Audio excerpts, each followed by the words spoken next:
Peace be upon you all, and hope you are all doing fine. We are in the process of reading the Quran, and this is contemporary understanding the Quran. By the way, we reached Surah Baqara, verse number 197.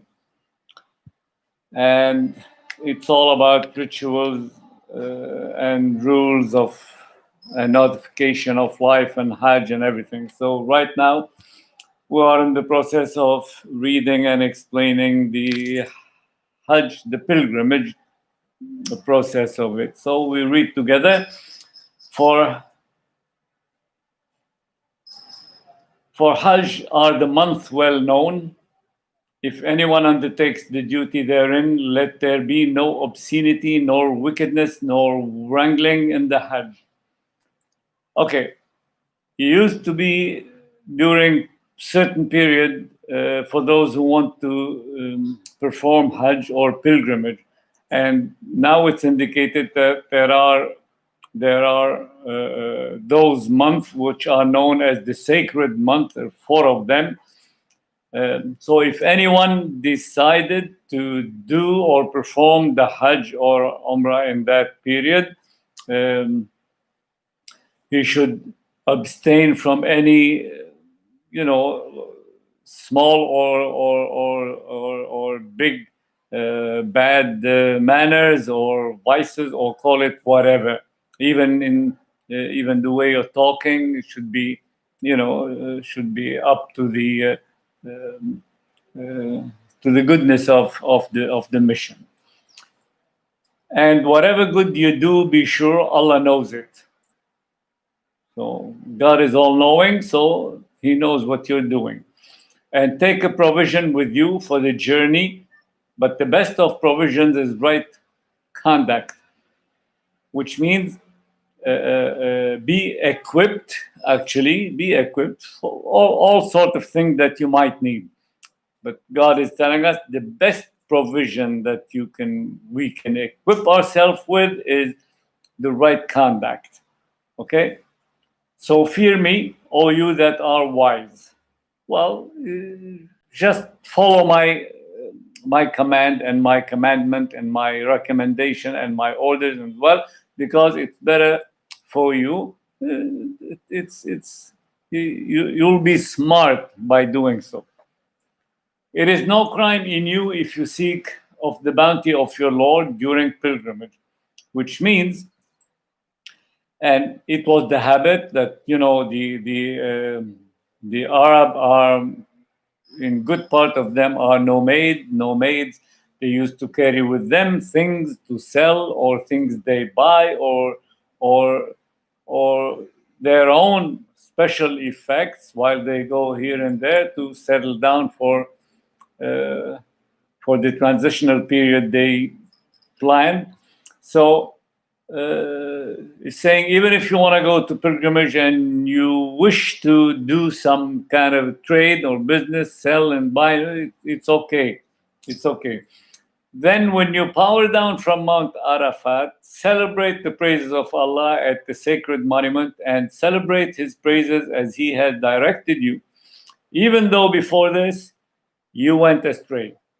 But reminding us, don't forget, during the practicing of the rites and rituals, when you come down from Arafah is the last phase, almost the last phase in Arafah. You will learn, for those who never been, you learn it's some kind of a planified steps. You do this, you do this, you do that. You go around the sacred the Kaaba. You go to you make trip between Safa and Marwa. You go to Arafah. You go to Mina and stay overnight, and all those steps, one after the other. So God is telling us, when you come down from Mount Arafat, okay, celebrate the praise of Allah, which means like the Allahu Akbar, like being grateful to what you did to Allah, and so on. The way He taught you, which means Allah taught us through Abraham, through the whoever inherited those steps and phases that we should perform for the pilgrimage.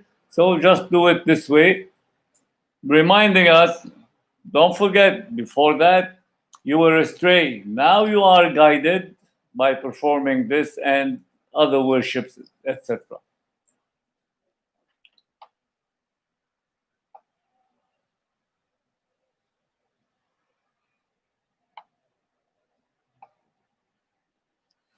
Then pass on at a quick pace from the place whence it is usual for the multitude so to do, and ask for Allah's forgiveness. For Allah is oft forgiving, most merciful. Well, after coming down from Mount Arafah, people will spread around. Some of them will go back to circle around the Kaaba. Some of them will stop here and there to to perform some kind of worship. So God is telling us, just go as quick as you can with the flow of people, how they go and pass here and there, and keep on asking, kind of asking forgiveness, and God is all forgiving and most merciful. So when you have accomplished your holy rites, celebrate the praises of Allah as you used to celebrate the praises of your fathers. Yeah. Because in that time, people was, they have the habit to inherit from their fathers and forefathers and so on, their kind of tradition, and they imitate and they keep on doing what their father used to do, and they were holding to this strongly. So God is telling us, after you complete your rites, okay, celebrate the praise of Allah, which means keep on praising Allah like you did before praising your fathers and so on, with far more heart and soul, but more zealously, with more fervor, more zealously. There are men who say, our Lord, give us thy bounties in this world, but they will have no portion in the hereafter. Through the course of this, some people would say, with their cupid and vanity, oh Lord, give us. All they want is to gain something from the bounties of the world. So God is telling us those people might not have anything beside that, which means their share in the hereafter will disappear probably. Why? Because their concentration, their intention is all right now in this world. So which means their worship is not aimed to provision something for the hereafter. And there are men who say, other men would say, our Lord, give us good in this world and good in the hereafter, and save us from the torment of the fire. Some people would ask for both, which means they don't want it all right now in the world. They want their share in the world, but they aim more on the hereafter. Okay? And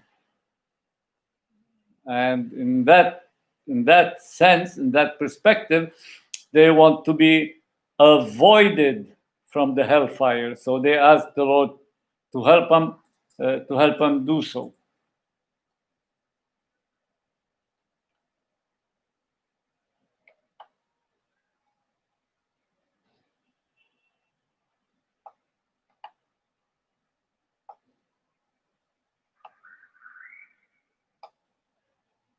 Okay.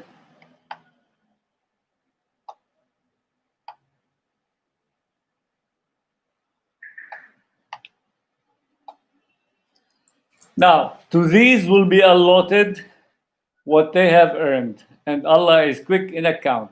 So the second group of people, I mean, even the first or the second, they will have their share anyway. They will have their share anyway, and God is quickly kind of allowing this, allocating this to them. Celebrate the praises of Allah during the appointed days, but if anyone hastens to leave in 2 days, there is no blame on him, and if anyone stays on, there is no blame on him. If his aim is to do right, then fear Allah and know that you will surely be gathered unto him. And see how God is tolerating almost all the steps that he asks us to do, in everything he asks us to do. For those who come, God is saying, even if you come 2 days late or 2 days earlier, it's no problem. It's okay as long as you perform your rights and do your worship and do the duty and completed it well. And just keep in mind that in the resurrection you'll be coming in front of your Lord to for either compensation or punishment. There is the type of man whose speech about this world's life may dazzle thee, and he calls Allah to witness about what is in his heart, yet is he the most contentious of enemies. That's about some hypocrites who say something, pretend to believe, and in reality they mean something else, or they have other intention and so on. So some of those would be nice to you, or believer in that sense, and they will tell you, oh, we believe, but in reality he is your enemy. Beware of this kind of people.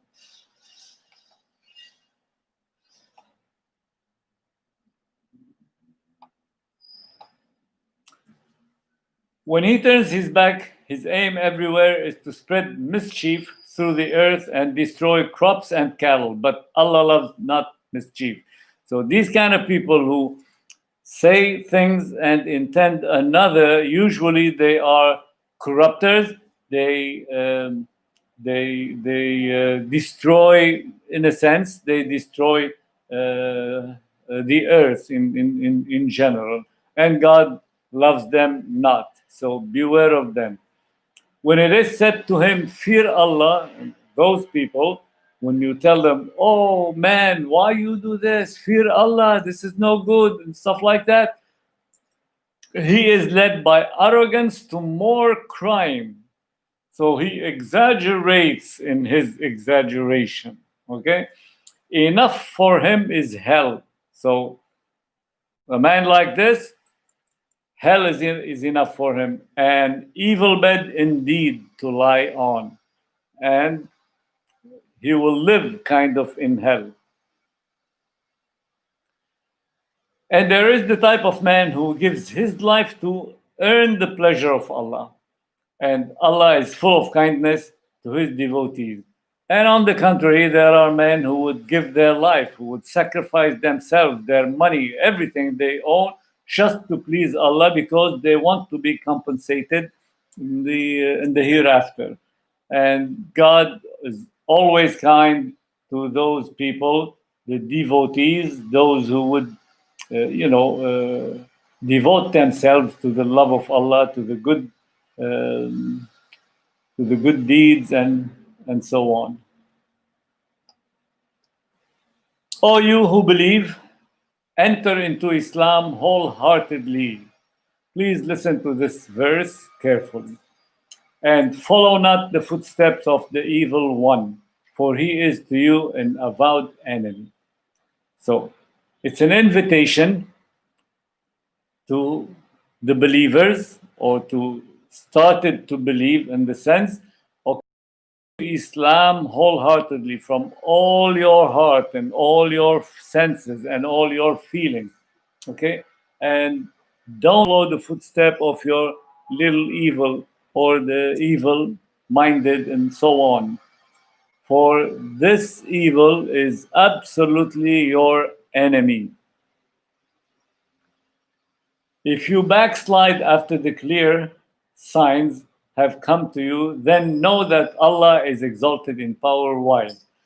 So if you mistaken after that, if you slip after that, which means if you follow the footstep of the of Satan or the evil and so on, then it is something that's gonna fall on you and you will regret it. God is gonna punish you in the sense.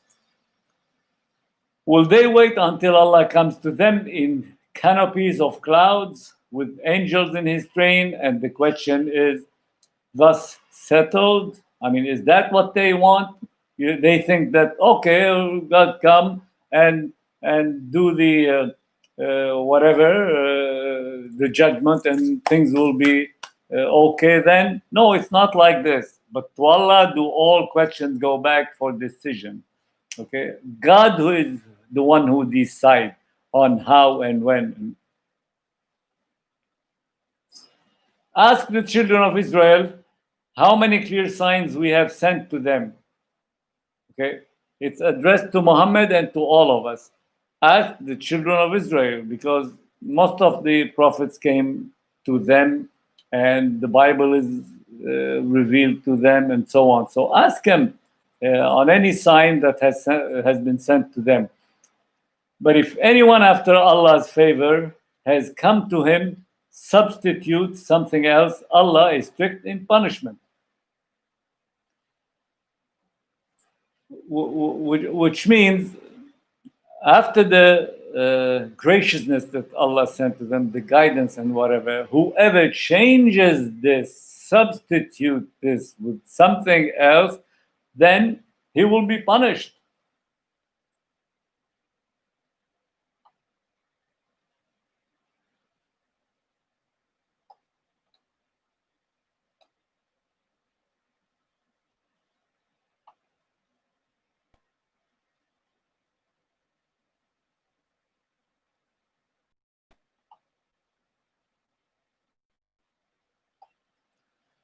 The life of this world is alluring to those who reject faith, and they scoff at those who believe. It's kind of common sense, and everybody knows that people who love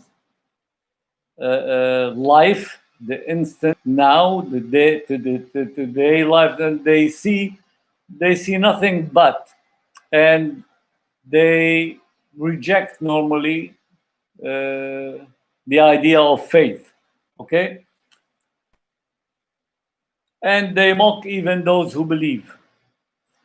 But the righteous will be above them on the day of resurrection, for Allah bestows his abundance without measures on whom he will. But in reality, those who are mocked, which means the believers, they will be compensated and they will be in higher level or in better situation, better condition, of course, than the others who mock them and so on. Why? Because God is gonna give him in abundance his graciousness. And mankind was one single nation. Okay, when we go back in history, in time, there was kind of one group of people all together is like one nation, and then they multiply and they spread and so on. And Allah sent messengers with glad tidings and warning, and with them he sent the book in truth to judge between people in matters wherein they differed. Okay, and then God started to send messengers to guide people because they go astray, which is normal. Why? Without any guidance, men can easily go astray. But the people of the book, after the clear signs came to them, did not differ among themselves, except those selfish contumacy. But after the guidance, after the God sent the book, after sent the message with messengers and so on, people started to differ, which is even normal. Why? Because understanding one verse or understanding one sign or understanding the guidance itself from one person to the other with different reasoning and different mind and so on, there are some differences. So whenever those differences came to them, which is after the revelation, okay, there some people would go astray. Probably some people will be better or more guided according to according to how and what they understood from the words of God, from the message, from the books.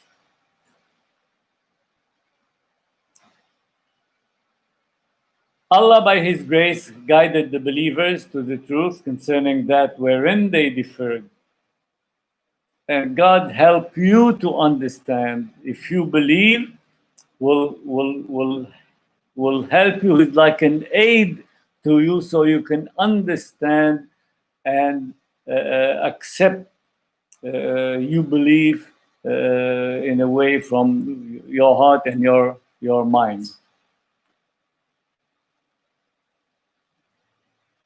For Allah guides whom He will to a path that is straight. That is, Allah helps you. If you want to be guided, Allah will help you. If you don't want to be guided, Allah will let you.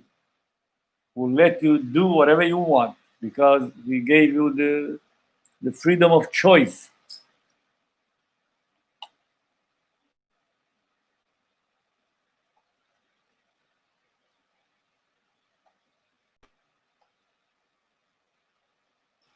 Okay, we're coming to the next two last verses. Or do you think that you shall enter the garden of bliss without such trials as came to those who passed away before you? Or you may easily think that, well, it's easy to be in paradise. No, you have to earn it. That's what it means. Because people who came before you had the same test, had the same path. They encountered suffering and adversity and were so shaken in spirit that even the messenger and those of faith who were with him cried, "When will come the help of Allah?" Ah, verily, the help of Allah is always near. Now God is giving us the example of Muhammad and his companion. At one particular time, where they were persecuted by the Meccans, the Qurayshi, with the utmost patience they did have. At one particular point, they were kind of crying and asking their prophet, when will the aid gonna come? When will be helped by Allah, and so on. So Allah is responding. Allah is always there, is always present to be or help the believers, the honest believers, who said, God is always near. Don't you worry, O believers. God is always near. Whenever you need His help, He will help you. They ask thee what they should spend in charity. Again, people, they always ask their messenger questions and ask him to tell them so they can understand things better and what to do in situations and so on. So they ask you, O Muhammad, what they should spend in charity. They want to give, the needy, which is the alms, and is one of Islam kind of, I don't say pillars, but it's duty. I would say duty. So say, God is telling Muhammad, say, whatever you spend that is good is for parents and kindred and orphans and those in want and of wayfarers, and whatever you do that is good, Allah knows it well. Tell them, O Muhammad, whatever you spend, make sure that you spend and give. That's like give away. Give to your parents in first class, in first level, to your next of kin, okay? Whoever are, people you know from your own family and something like this. And then to the orphans, the fatherless, because there were many in that time probably.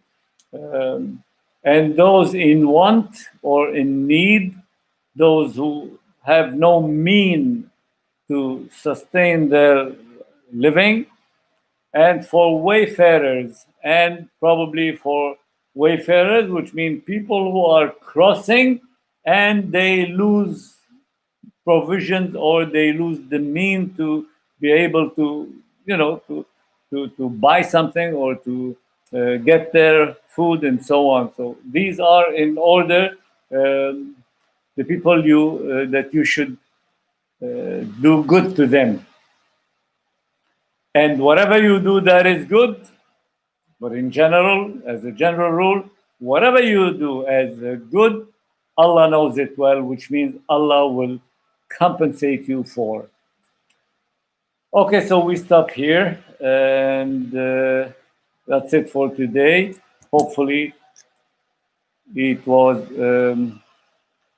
well understood, and that you enjoy it. And I appreciate your joining this episode, and hopefully we'll continue together. So thank you, and see you soon.